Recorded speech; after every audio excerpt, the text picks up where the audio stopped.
There are going to be days where you do not feel like doing anything. Those days are going to be there no matter what path you take. We have two voices in our mind. There's that one voice. It's that soft motherfucker. That soft motherfucking voice that says, sleep the fuck in. It's okay. You can take the day off, saying you don't need to go hard. It's that coddling voice. You want to be hugged and nurtured and all that shit. That voice, that nagging voice of weakness, the one that tells you to back off, to simmer down, to take it easy. When you hear that voice, tell it no. Tell it to sit down and be quiet.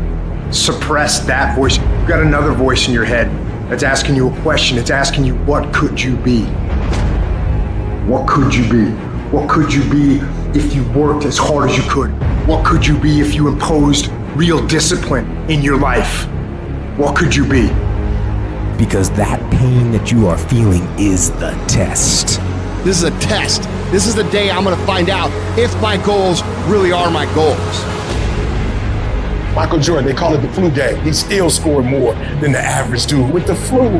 Even when you got the flu and you playing other champions, you still score more than they score because you've learned how to dominate. And you need that same mentality.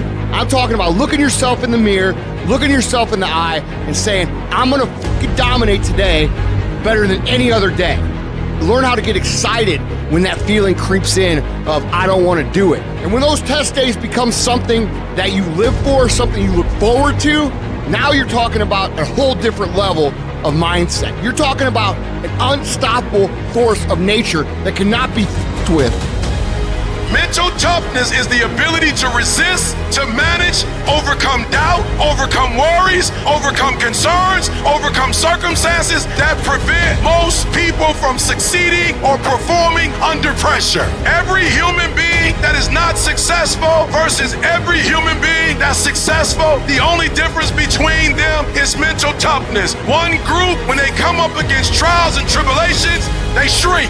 One group of people, when they come up against a recession, they shrink. Weak-minded people, they buckle, they complain, they look for every excuse. But mentally tough people, we saw the storm and we pull on our surfboard and we begin to surf on the waves that drown most people.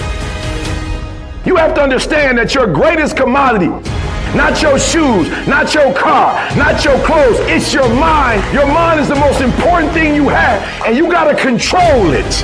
I don't care what's happening, you have to control it. When you leave, what you fighting for? What's your legacy? What you gonna do? You say you a champ, but do you practice like a champ? You say you a champ, do you fight like a champ? You say you a champ, do you have the mentality of a champ? Champions keep going when they don't have anything left in their tank. When they don't have no more. When it's over. When they're tired. When they're frustrated. When they're ready to give up. When they spent their last dime. That's when they get started. It's when you have nothing left. It's when you depleted all your money. When all your energy gone. That's when it's showtime. When you find the way out of no way. When you find breath that you don't have. When you find energy that did not exist. When you want this thing as bad as you want to breathe. That's when you find a way.